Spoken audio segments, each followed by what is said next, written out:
दोस्तों, कई लोग हर चीज की इतनी ज्यादा फिक्र करने लगते हैं, इतनी ज्यादा चिंता करने लगते हैं कि उस चीज से निकलना बड़ा ही मुश्किल हो जाता है। अब अगर मैं इस चीज को किसी एग्जांपल से बताऊं तो वो कुछ इस तरह से है कि किसी इंसान के साथ पास्ट में कुछ बुरा हुआ तो वो हर चीज को उसी नजरिए से जोड़ने लगता है, या कई बार हर चीज में ये देखने लगता है कि उसके साथ कभी कुछ अच्छा हो ही नहीं सकता। फिर अगर उसके पास किस्मत से किसी ऐसी जॉब का ऑफर आया जिससे उसकी पूरी लाइफ बदल सकती थी, अब क्योंकि उसे ये लगता है कि उसके साथ कभी कुछ अच्छा नहीं हो सकता, तो ये नेगेटिव चीजें उस पर इतनी ज्यादा हावी हो गई कि वो इस जॉब पर जाता ही नहीं और इस अपॉर्चुनिटी को छोड़ देता है। अब आपके हिसाब से ऐसा कोई इंसान खुश रह सकता है? कभी नहीं, क्योंकि वो हर चीज को अपनी किस्मत से जोड़ना शुरू कर देता है, हर एक चीज को पास्ट से कनेक्ट करने लगता है कि पहले जो हुआ वो दोबारा से उसकी लाइफ में होगा। तो ये जो उसको पास्ट की चिंता है, बेकार की टेंशन अपनी लाइफ में लेकर चलने वाला इंसान कभी खुश रह ही नहीं सकता। इसी तरह कभी कभी हमारी लाइफ में उतनी टेंशन नहीं होती जितनी हम सोच सोच कर बना देते हैं। जैसे किसी के एग्जाम होने वाले हैं तो वो रिजल्ट की टेंशन इतनी ज्यादा लेने लगता है कि एग्जाम अच्छे जाते नहीं और फिर रिजल्ट बुरा आने लगता है, जबकि यार फाइनल रिजल्ट में क्या होगा क्या नहीं ये एग्जाम देते टाइम ही फिक्स हो जाता है। 80% रिजल्ट तो हमें खुद मालूम होता है कि क्या होने वाला है। तो अगर आप फ्यूचर को इतना ज्यादा सोचकर करंट सिचुएशन से ही डील नहीं करोगे तो फ्यूचर अंधकार में जाना फिक्स हो जाएगा। दोस्तों, आज मैं आपको ऐसी ही बातें बताने वाला हूं जो आपके ये बेकार की चिंता करने वाले रवैये को थोड़ा बदलने में मदद करेगी, या आपको रियलाइज करवाएगी कि वाकई आप जो सोच रहे हो वो सोचने लायक है भी या नहीं, या बस आप ही इसे सोच सोच कर बेकार की टेंशन लेने में लगे हो। दोस्तों, चिंता चिता के समान होती है, ये तो सबने सुना होगा, पर हमें रियलाइज तब होने लगता है जब हमारी टेंशन की वजह से हमें भूख लगना बंद हो जाती है और नींद भी ना के बराबर आने लगती है।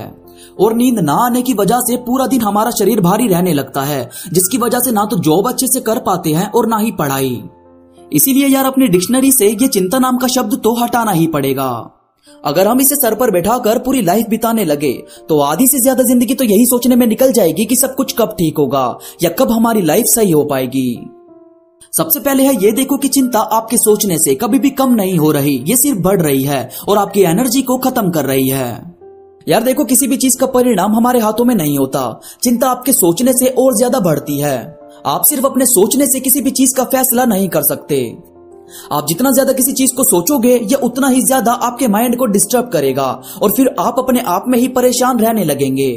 जैसे कई लोग होते हैं, उनके पास उनके किसी खास का कॉल नहीं आया या उसका फोन बिजी आता है तो इतने ज्यादा परेशान हो जाते हैं कि ये अपने माइंड में ही ये अनुमान लगाने लगते हैं कि वो हमें चीट कर रहा है या हमें कुछ नहीं समझता। जबकि यार आप जितना ज्यादा अपने दिमाग को उसको सोचने की परमिशन दोगे ये उतना ही ज्यादा आपको नचाना शुरू कर देगा। अपने आप को ऐसे थॉट से तुरंत दूर कर दिया करो जो आपको एक सेकंड में परेशान कर देते हैं। और यार खुद से अंदाजा लगाना बंद करो और सच सामने आने का वेट करो। जैसे मैंने बताया कि कोई इंसान किसी को कॉल करता है और उसका फोन बिजी आया तो ये हद से ज्यादा परेशान हो जाते हैं कि वो हमें चीट कर रहा है या हमें कुछ नहीं समझता। तो ये जो आप अपने आप में ही अंदाजा लगा रहे हो या जो चीज होगी या नहीं खुद के ही माइंड में क्रिएट कर लेते हो, ये सब करना बंद कर दो। क्योंकि यार हम ना चाहते हुए भी जो चीजें सोचते हैं वो कहीं ना कहीं हमें हर्ट करती है। वो चीजें वो होती है जो हमें रोने में मदद करती है, क्योंकि हमारा माइंड हमें नेगेटिव चीजें ज्यादा सोचने पर मजबूर करता है। जैसे दुनिया में बुराई जल्दी फैलती है, उसी तरह हमारे दिमाग में भी नेगेटिव चीजें बहुत जल्दी फैलती है। तो अपने आप से अनुमान लगाने वाली कला को साइड रखकर सच के सामने आने का वेट किया करो। सामने से जानने की कोशिश किया करो कि फोन बिजी क्यों था। फिर अगर वो आपको क्लियर करता है तो आपको खुद पता चल जाएगा कि आप जो सोच रहे थे वैसा कुछ नहीं था। और अगर वो आपसे कुछ छुपाएगा तो उसकी बातों से आपको उसका भी अंदाजा लग जाएगा और आप जोर देकर उससे सच भी जान सकते हो। पर यार अपने ही माइंड में खुद ही अपनी कोई कहानी बनाकर उसमें उलझना ये कोई समझदारी वाली बात नहीं है। इसके बाद है अपने आप में शांति बनाना सीखो। चिंता हमारे अंदर की कामनेस को खत्म कर देती है। हम अपने आप में ही बेचैन रहने लगते हैं, कहीं भी दिल नहीं लगता और ना ही कुछ काम करने का दिल करता है। ऐसे में यार आपको खुद को शांत करना चाहिए। आप कभी भी खुद को बेचैन करके लाइफ नहीं बिता सकते। आपको मालूम होना चाहिए जो चीज आपकी खुशियों पर वार कर रही है उस चीज से बुरी चीज आपके लिए कुछ और नहीं हो सकती। फिर चाहे वो किसी का साथ हो, कोई जगह हो या आपकी माइंड में ही बनाई हुई बातें। अगर आप ऐसी किसी जगह में उलझ गए हो जो आपको खुश नहीं रहने दे रही, आपको बेचैन कर रही है, तो इससे अलग होने की तैयारी में लग जाया करो। और दोस्तों, अपने कुछ फेवरेट सॉन्ग सुनो, कुछ ठंडा खाओ जैसे आइसक्रीम, थोड़ा बाहर घूम कर आओ या सो जाओ। ये सभी चीज आपको शांत करने में बहुत मदद करती है। और रात को सोते वक्त आपको कोई कहानी पढ़कर या सॉन्ग सुनकर सोना चाहिए। इसके बाद है प्रायोरिटीज बनाना सीखो कि जो आप सोच रहे हो वो वाकई सोचने की चीज है भी या नहीं। हम यार अपना ज्यादा वक्त ऐसी चीजों को देने लगते हैं जो वक्त देने लायक है भी नहीं। जैसे कोई बंदा हद से ज्यादा मोबाइल चलाता रहता है, या कोई बस बाहर बैठा रहता है या घूमता रहता है, या किसी का सपना है वो किसी सब्जेक्ट में अच्छे मार्क्स लाए मगर वो पूरे दिन ही मोबाइल में गेम खेलता रहता है। तो आपको लगता है कि कभी ऐसा इंसान टॉप कर सकता है?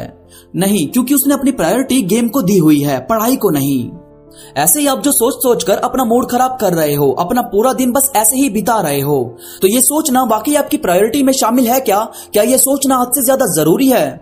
जो आपका दिन खराब कर रहा है, वक्त खराब कर रहा है, आपको खुश नहीं रहने दे रहा, आपको चिढ़ने पर मजबूर कर रहा है।